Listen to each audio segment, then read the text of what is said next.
तो अपने घर का हाउस टैक्स भरने के लिए सबसे पहले आपको अपने कंप्यूटर या फिर लैपटॉप में गूगल क्रोम वेब ब्राउज़र को ओपन कर लेना है। गूगल वेब ब्राउज़र ओपन हो जाने के बाद आपको गूगल क्रोम में सर्च करना है एमसीडी प्रॉपर्टी टैक्स। जैसा कि हमने यहाँ पर गूगल क्रोम में एमसीडी प्रॉपर्टी टैक्स टाइप कर लिया है, अब हम एंटर या सिंपल सर्च करेंगे। सर्च करने के बाद जो पहला लिंक आएगा एमसीडी प्रॉपर्टी टैक्स एमसीडी की ऑफिशियल वेबसाइट, उस वाले लिंक पे हमने क्लिक करना है। अब हम जैसे ही क्लिक करेंगे तो देखेंगे आप दिल्ली नगर निगम म्युनिसिपल कॉरपोरेशन ऑफ दिल्ली की वेबसाइट यहाँ पे पोर्टल ओपन हो जाएगा। उसके बाद आप यहाँ पे देखेंगे एमसीडी की वेबसाइट में ऑनलाइन प्रॉपर्टी टैक्स यहाँ पे दिया हुआ है। तो यहाँ पे इसके अंदर तीनों जो एमसीडी के जोन हैं उनका यहाँ पे लिंक दिया हुआ है। जैसे कि आप देख रहे हैं ईडीएमसी प्रॉपर्टी टैक्स, उसके बाद एसडीएमसी प्रॉपर्टी टैक्स, उसके बाद एनडीएमसी प्रॉपर्टी टैक्स। तो जैसे कि हमने यहाँ पर ईडीएमसी हाउस टैक्स वाले लिंक पे क्लिक किया था तो हमारे सामने ईडीएमसी की वेबसाइट का पोर्टल ओपन हो गया है। जैसा कि आप टॉप लेफ्ट हैंड साइड पे देखेंगे EDMC east Delhi municipal corporation. उसके बाद आपको यहाँ पे दिखेगा ऑनलाइन सर्विसेज। तो एमसीडी की तरफ से जितनी भी ऑनलाइन सर्विसेज दी हुई हैं वो सारी की सारी आपको यहाँ पे शो करेगा। आपको अपना लॉगिन आईडी क्रिएट कर आप इन एमसीडी की ऑनलाइन सर्विसेज को यूज़ कर सकते हैं। जैसे कि आपको प्रॉपर्टी टैक्स भरना है तो आप यहाँ पे जो तीसरा टैब दिया हुआ है प्रॉपर्टी टैक्स का, आपको इसे क्लिक करना होगा। अपना हाउस टैक्स ऑनलाइन जमा करने के लिए हमें यहाँ पर सबसे पहले हाउस टैक्स वाले टैब के अंदर जो तीसरा ऑप्शन आता है सिटीजन लॉगिन, इस वाले ऑप्शन पर क्लिक करना है।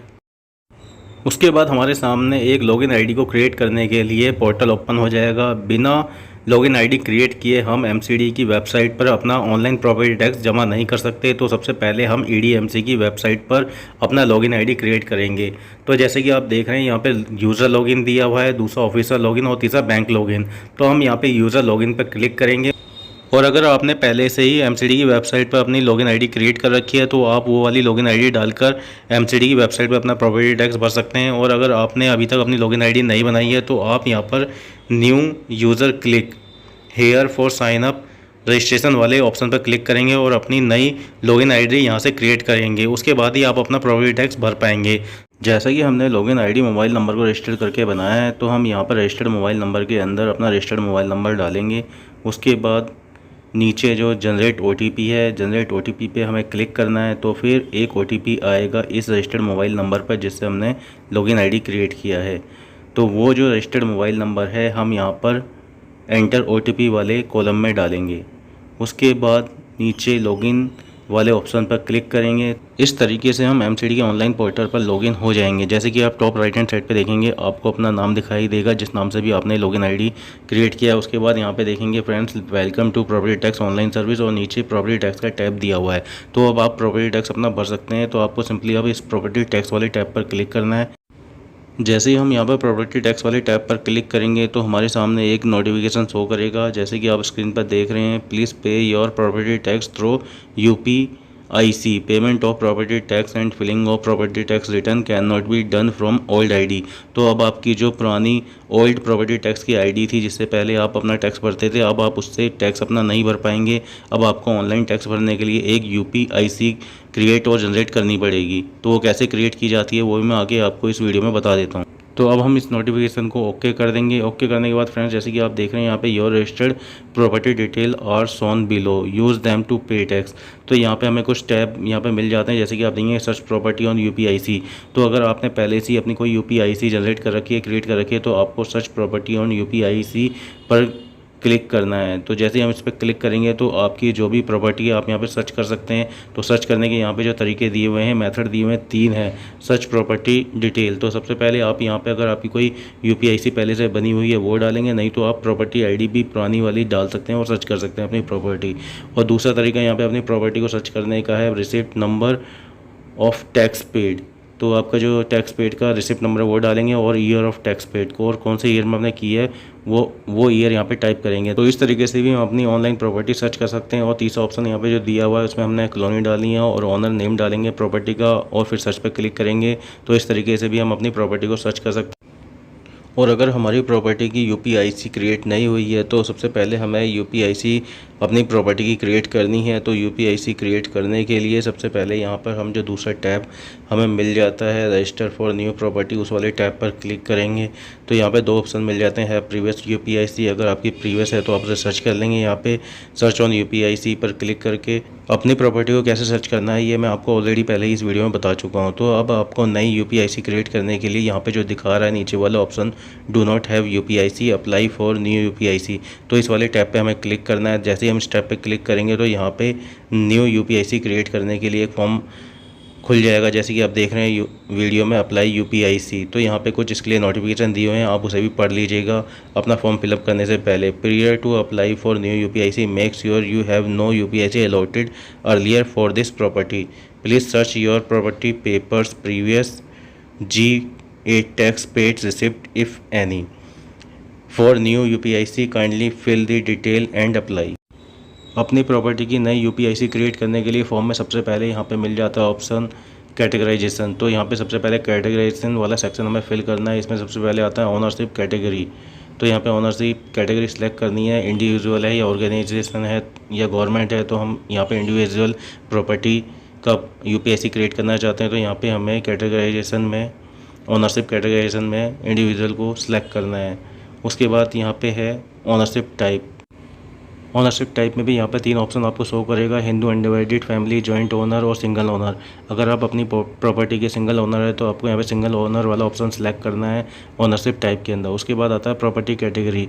आपकी प्रॉपर्टी कौन सी कैटेगरी में आती है, वैकेंट प्लॉट, स्पॉट, रेजिडेंशियल या रिक्रिएशन, जो भी आपकी आती हो आप यहाँ पे सिलेक्ट कर लेंगे। तो हम यहाँ पे इन सब में से रेजिडेंशियल को सिलेक्ट करेंगे क्योंकि हमारी ये जो प्रॉपर्टी है रेजिडेंशियल है। तो हम यहाँ पे रेजिडेंशियल वाले ऑप्शन को सिलेक्ट कर लेंगे प्रॉपर्टी कैटेगरी के अंदर। अब जो फॉर्म के अंदर दूसरा सेक्शन आता है वो है लोकेशन डिटेल। तो आपको लोकेशन डिटेल के अंदर यहाँ पे जो कॉलोनी दिया हुआ है, आप यहाँ पे अपनी कॉलोनी सेलेक्ट करेंगे जहाँ पे भी आपका घर पड़ता है, जिस कॉलोनी में। जैसे ही आप कॉलोनी सेलेक्ट करेंगे तो यहाँ पे जो वार्ड जोन अपने आप यहाँ पे फिल हो जाएगा। तो सेलेक्ट कॉलोनी वाले ऑप्शन में आप अपनी कॉलोनी सेलेक्ट कर लेंगे। तो जैसे ही हमने यहाँ पे कॉलोनी सेलेक्ट किया तो देखेंगे आप वार्ड और जोन अपने आप यहाँ पे मेंशन हो गए हैं। अब इसके बाद आता है एड्रेस डिटेल वाला सेक्शन। तो यहाँ पे हमें अपना एड्रेस डालना है, जैसे कि प्लॉट, हाउस, फ्लैट, फ्लोर और शॉप नंबर यहाँ पे आप अपना डालेंगे। उसके बाद जैसे ही आप अपना प्लॉट और हाउस नंबर डालेंगे उसके बाद नीचे जो ऑप्शन आता है सेक्टर और फेज़ नंबर, तो यहाँ पे आपको सेक्टर और फेज़ नंबर डालना है। उसके बाद आप अपना ब्लॉक, पॉकेट, लेन और स्ट्रीट यहाँ पे एड्रेस में फिल कर दें। उसके बाद कंट्री और स्टेट यहाँ पर अपने आप आ जाएगा। फिर यहाँ पे हमें डिस्ट्रिक्ट वाले कॉलम के अंदर डिस्ट्रिक्ट यहाँ पे जो भी आपका है वो यहाँ पे सिलेक्ट कर लेंगे। उसके बाद नीचे आपको पिन कोड डालना है और आपका लैंडमार्क और एडिशनल इन्फो कुछ है तो आप यहाँ पे टाइप कर सकते हैं। अब इसके बाद ओनर इंडिविजुअल डिटेल वाले सेक्शन में हमें ओनर की इंडिविजुअल डिटेल फिल करनी है। जैसे कि फर्स्ट नेम के अंदर आप अपना फर्स्ट नेम डालेंगे, फिर मिडिल नेम के अंदर आपको मिडिल नेम डालना है और लास्ट नेम के अंदर लास्ट नेम डालना है।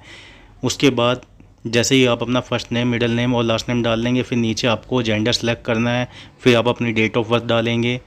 उसके बाद आपको कंट्री कोड डालना है, फिर आपका जो मोबाइल नंबर है वो आप डालेंगे। उसके बाद आपको ईमेल आईडी डालनी है अपनी। उसके बाद आप अपना पैन नंबर यहाँ पे डालेंगे। और यहाँ पर पैन नंबर डालना मैंडेटरी नहीं है, आपकी मर्ज़ी, आप चाहे पैन नंबर फिल भी कर सकते हैं और नहीं भी। अब इसके बाद यहाँ पे जो नीचे है ओनरशिप परसेंटेज, यहाँ पे आपकी परसेंटेज शो करेगा। और इसके बाद ऑनर रिबेट के अंदर अगर आप रिबेट लेने के लिए एलिजिबल हैं तो आप यहाँ पे चेक कर सकते हैं। ऑनर रिबेट के अंदर जो ऑप्शन दिए हुए हैं जैसे कि एक्स सर्विसमैन और on by women, physical challenge, senior citizen. और अगर आप नहीं इसमें से एलिजिबल हैं तो आपको नो रिबेट करनी है। अगर ये जो प्रॉपर्टी बाय वुमेन की है या फिर अगर सीनियर सिटीज़न की है तो आप यहाँ पे सिलेक्ट कर रिबेट ले सकते हैं। तो यहाँ पर मैंने ऑनर रिबेट के अंदर सीनियर सिटीज़न को सिलेक्ट कर लिया है क्योंकि ये जो प्रॉपर्टी टैक्स मैं आपको भर के दिखा रहा हूँ ये सीनियर सिटीज़न के नाम पे प्रॉपर्टी दर्ज है। उसके बाद नीचे आप देखेंगे तो नीचे सेक्शन आता है correspondence, owner correspondence address same as property address.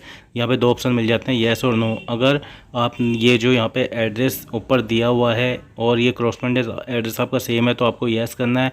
अगर आपका डिफरेंट है, प्रॉपर्टी एड्रेस अलग है और करस्पॉन्डेंस अलग है तो आप नो पर क्लिक कर जो आपका कम्युनिकेशन या फिर करस्पॉन्डेंस एड्रेस रहेगा वो आप यहाँ पे डालेंगे। जैसा कि हमारे वाले केस में प्रॉपर्टी एड्रेस और करस्पॉन्डेंस एड्रेस सेम है तो हम यहाँ पर येस वाले ऑप्शन पर सिलेक्ट करेंगे और नीचे जो ग्रीन कलर का टैब है सेव का उस पर क्लिक करके हम इसे सेव कर देंगे।